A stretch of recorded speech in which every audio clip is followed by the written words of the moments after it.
In this lesson, I'll show you how to improve your strumming technique with smooth motion, better control, and pro level feel. Let's jump into it.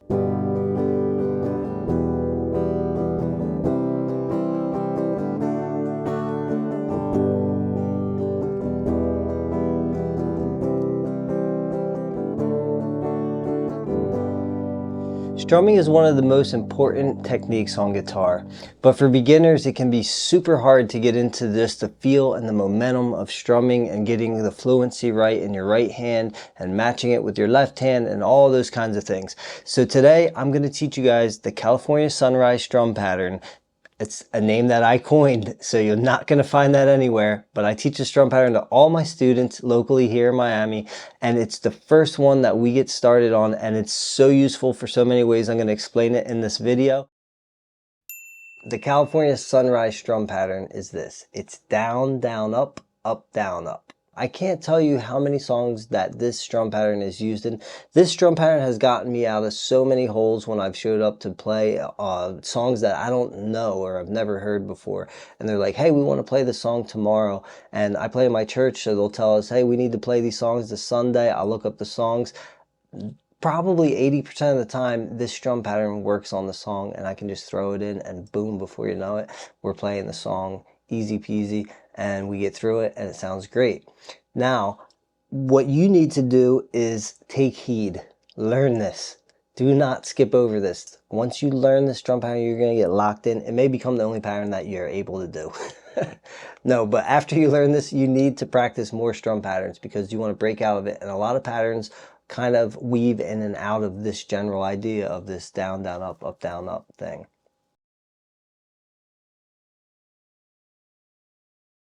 Strumming isn't just about hitting all 6 strings. In fact, it almost always sounds worse when you do hit all 6 strings. Now, it sounds counterintuitively, but hang with me for a second.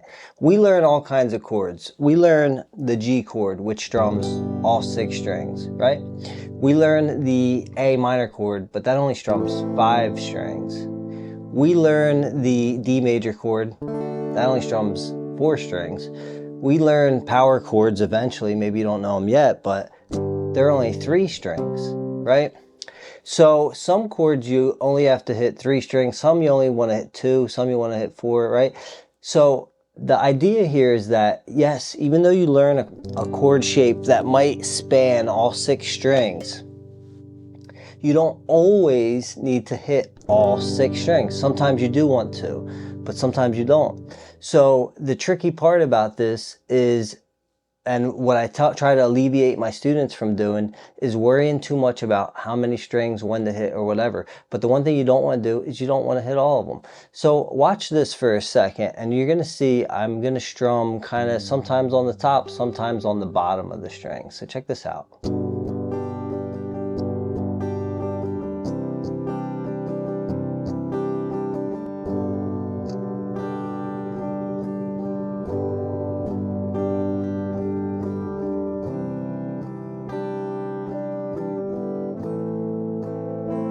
So what's happening there is sometimes I'm tapping some of the lower end of the strings and sometimes I'm tapping the higher ones. You can mix around with this. So what I usually tell students to do at first is, you know, when you're strumming, you're either doing a down strum or an up strum. So I'll tell them, try to hit the lower strings on the downs, and on the ups, aim for the higher strings. And if you have kind of up down ups or down up downs that follow one another, then just hit the same strings that you were already on. Meaning, like, say I'm playing a G, I could go downs on those low strings and ups on the high.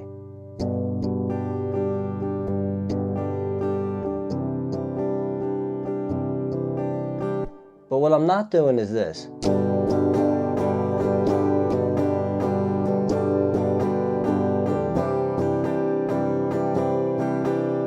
Right? And if I do that, you can hear it just sounds too aggressive. So that's the first tip, is when you start strumming, don't worry about hitting all 6 strings. You want to only maybe target 2 or 3 or even 4 of the strings, right? It just depends how many strings you're holding down. So anyway, On these chords that you're holding all 6 strings down, you're basically, it's like an insurance policy on your strumming hand. Like, just in case maybe you hit some other strings, you're covered, but you don't have to hit all of them. The other point here with not hitting all the strings is that even though I have 6 strings held down on the G chord, right?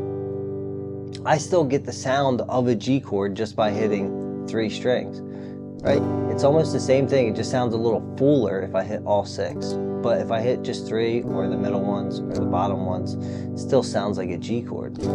It's just the all 6 sounds kind of fuller and heavier when it hits you.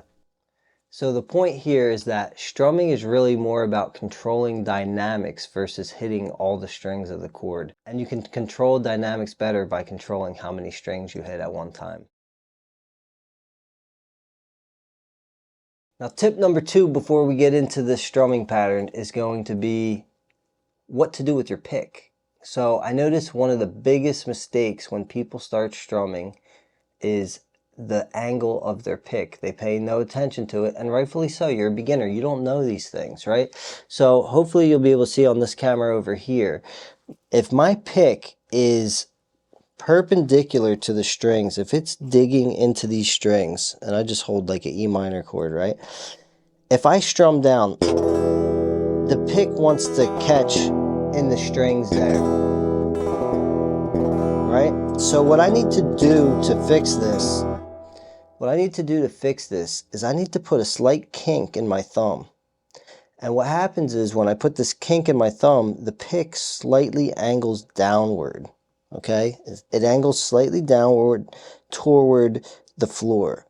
Now, I don't want you to think that your pick needs to be angled like this, right? It doesn't need to be angled, you know, straight down, but there just needs to be a little kink. So I always tell my students, take your thumb, and if your thumb's straight, and I got a big old thumb, if your thumb's straight, you're just gonna kink it like this, boom. If the pick is like this, and I kink it, it tilts downwards. Look at this across the strings.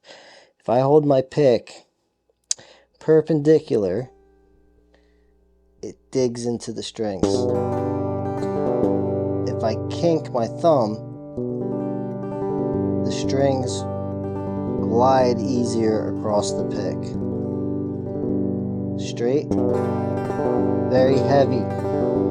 Kinked, lighter, and glides easier. Okay, why is this important? This is important because when you're strumming, if your pick isn't gliding effortlessly across the strings, it's going to catch and you're not going to feel natural within the strum. So if I hold it perpendicular and I do the same strum pattern I was doing before, I'll do one round so you can hear what this sounds like if I do it straight on.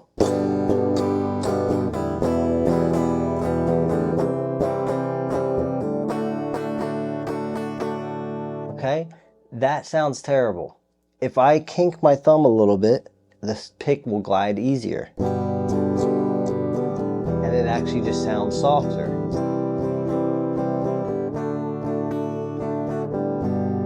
Straight again, and I won't even target all the strings this time.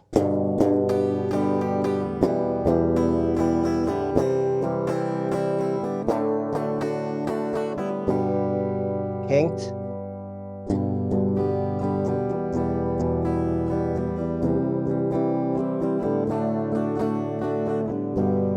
Okay, I think you'll get the point there from listening to that, and you'll see that it's very important that you have that slight kink in your thumb, and the pick will glide easier across the strings, and that is going to save you a lot of frustration. Now, besides just the pick angle, you also want to make sure you have a good grip on your pick. You don't want to be too loose or the pick will turn in your fingers. I have a lot of students, they have that issue where the pick starts to rotate on them and they can't keep controlling it.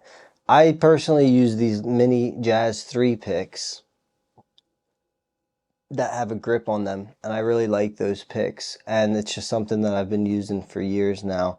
Lots of pro level, you know, John Petrucci, guys like that, they use these picks, and they sound great, and A lot of the fast metal players, the guys that I listen to, they will use picks like this that are, they're hard, they're not soft. I find when students use soft picks, they tend to rotate more, they fall out of their hands, they're flexible, so they're flimsy.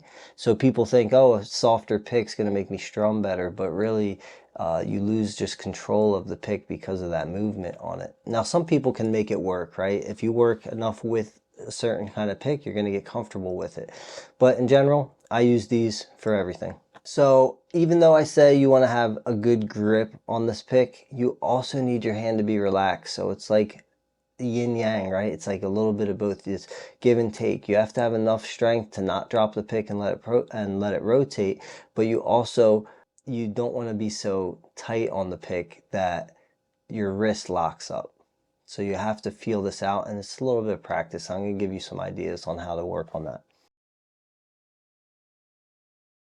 So tip number 3 is going to be the strumming motion. Where does it come from? The arm, the elbow, the wrist, what's happening? So one thing you don't want to do is go like this and try to strum the guitar, okay? You don't need to do that. Unless you're in front of like 10,000 people, then, you know, go for it. But if you're just sitting at home trying to practice strumming your guitar, you just need to learn how to strum from a combination of wrist and elbow. Now, I'm going to show you what usually happens with a lot of people. Maybe this isn't your issue, but this is what I see. We got our G chord, and they start to strum from the elbow, where it's all elbow motion, and it looks like this.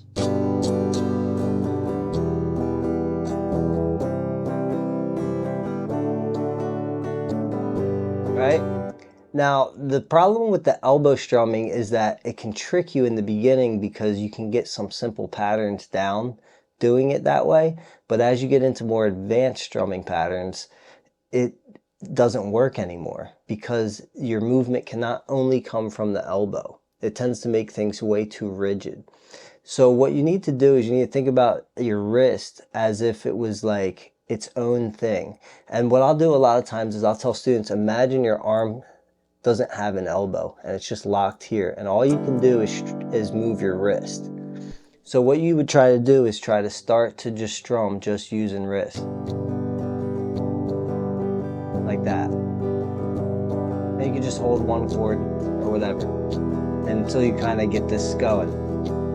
And then you can sort of mix in both wrist and elbow like that. Right? So I'll show you again. Bad motion is this. Only wrist is this. Wrist and elbow looks like this. You'll notice when I use wrist and elbow, my arm is doing a lot of this. My arm's moving very fluently. You can almost see it's like this very smooth sort of motion. That's what you're trying to attain when you start strumming. So the last thing that I'll say with this is that sometimes I use the analogy of, you know, imagine that you're shaking your hands out after you washed them with water and you're just trying to get the water off, right? Your wrist should be loose, kind of like that. So you can just sit there for a second and just go like this and see, is your hand loose, right? That's what should be happening as you're doing it, right? But it's just not as crazy as that. It's more softer and fluent. Now number 4 is going to be ghost strums. What are ghost strums? They're little guys that pop out and scare you while you're playing. No, a ghost strum is basically when you miss the strings, okay? So it's like if I go like this, if I just hit downs like this but I don't hit the strings, these are ghost strums. It looks like I'm strumming, but there ain't nothing happening. Nothing's there, right?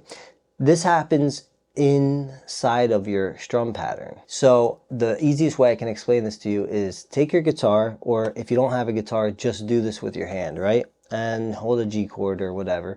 And if you don't have a guitar, then just follow me. We're gonna just do down strums for a second. So just go like this. 4, 1, 2, 3, 4, stop. Now we're just gonna do all up strums for a second. So even without a guitar, just do up strums. So 1, 2, 3, 4, 1, 2, 3, 4. Okay, without even realizing it, you did ghost strums in between every single strum that you actually engaged on the guitar. So when you did a down, to get to that next down, to get to the top, you had to do a ghost strum. And then you did another down, ghost strum, down, ghost strum, down. When you did the ups, you did the same thing. You started from the bottom, you went up, ghost strum down, up, ghost strum down, up, ghost strum down. When I have students do that, they do ghost strums no problem. They don't even think twice about it. They literally just go down, down, down, down with ghost strums in between. When they start adding a strum pattern, they get all flubbered. They don't know what's, they're like, there's a up that I'm not supposed to hit the strings or whatever. So what happens is you overthink it and it cripples you from being able to do it, when really it just will happen naturally if you just go to whatever the intended direction is that you are trying to hit. You want to try to not overthink this. So I'm going to give you some examples of how to practice this, but this is what it would sound like when most people start trying to get into this and they overthink it. It sounds like this.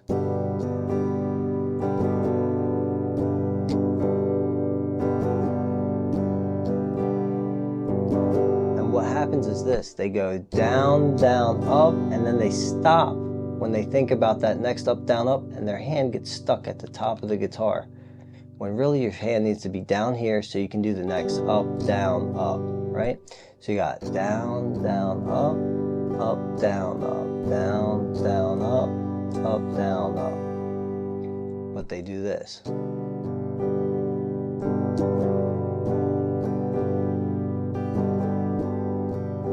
Right? So you need to keep this idea in your head. If you're not moving, you're not grooving. Your hand needs to keep moving at all times. So when I do this fluently, look. There's no stopping.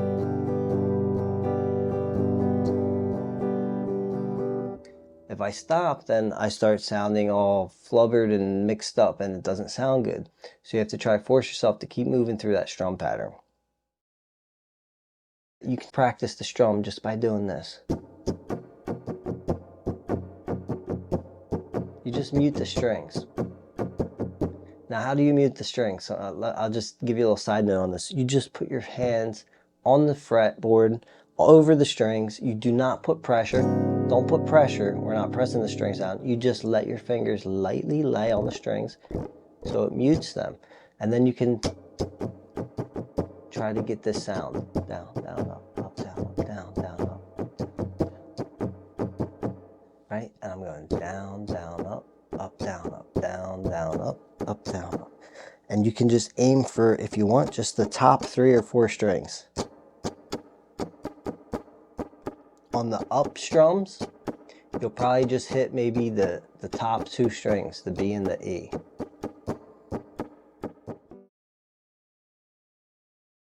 One thing I got to mention about this that you need to be aware of when you start getting into strumming is these low E and A strings are sometimes prone to ring out, and people, when they start doing this, they tend to hit those strings and they just ram into them. So like, I'll give you an example. If I played a D major chord, it's supposed to sound like this. But a lot of people will strum those low E strings, low E and A strings. It sounds terrible. And they'll do that on the C chord also. And that C chord's really supposed to sound like, right? So how do you control this? What you need to do, first of all, the easiest way is you just aim towards the top 4 strings. So you're aiming towards the D, G, B, and E strings. So when I'm strumming that D chord, I'm really just aiming towards these top 4 strings. And I'm staying away from those low strings. I'm doing the same thing on the A minor. I'm just aiming for those top 3 or 4 strings. Same thing for the C. It makes it sound so much cleaner and better. And then the other thing you can do, which maybe in the beginning, if you're just starting out, you don't want to worry about this because it's too much to think about. But when I play like a D chord, my thumb will kind of sit on the top and it will mute the low E string. So if you can see that in this other camera, sort of when I'm playing this, my thumb's sitting on the top. Now that's really just a protective measure. My thumb's not actually like there so that I can just strum that string. It's just there as a protective measure because sometimes these strings will just ring out from the vibration of the guitar naturally. And on the C chord, my ring finger actually bumps into that low E string and mutes that. And this can be pretty tricky at first to try to set your fingers up for, but at least I wanted to just mention it so that you're aware of it. And as you get better with this, you can start to add these little nuances into your strumming and into your playing. So here's the exercise you can practice. Just take 4 chords. I'm going to do G, E minor, C, and D. And I'm going to loop those chords, and I'll play here for maybe like 20 seconds or so and just give you a good nice shot of me playing them. I'm going to do the strum pattern twice on each chord, and this is the way that I recommend you start to practice. Once you can get it down just by itself, right?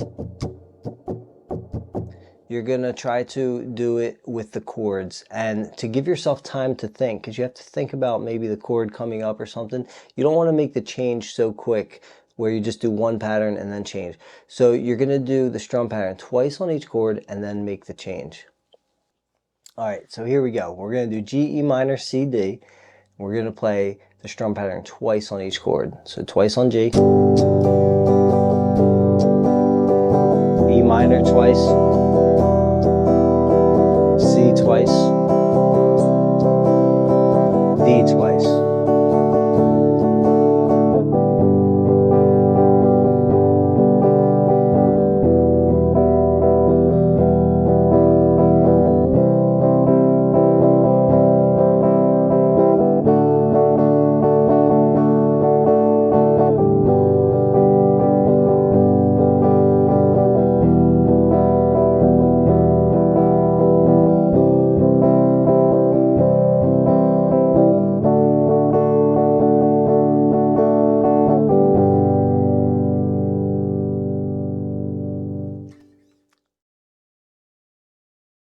One other thing I want to talk about practicing is you can practice strumming while you're at work, while you're in your car, while you're walking around. All you got to do is either strum in the air, right? So you could just down, down, up, up, down, up. You might look a little weird while you're doing this. Might look kind of crazy, right? Or but if you have a pick with you, you put your pick in your hand, and you could even just kind of strum on your leg, right? So if you're sitting down, you could just kind of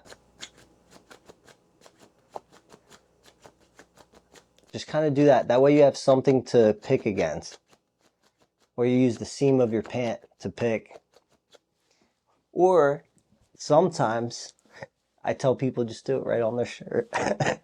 You can do it right on your shirt, and you just kind of sit back and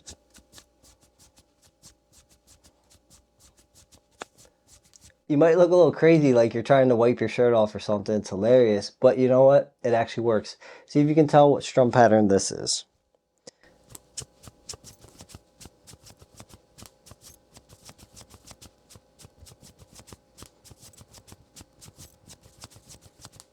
If you know what strum pattern that is, put the answer in the comments below, and I'm going to tell you if you got it. Yo guys, thank you so much for watching this video. I hope that this strum pattern connects with you. If it did, please like and subscribe this video. Also, check out my guitar flashcards on Amazon and my guitar course for music theory on tunedinguitarcourses.com. Guys, I work really hard making these videos. I love doing it. Every Friday I'm going to be releasing a video. God bless you. Thanks again for the support. Bye.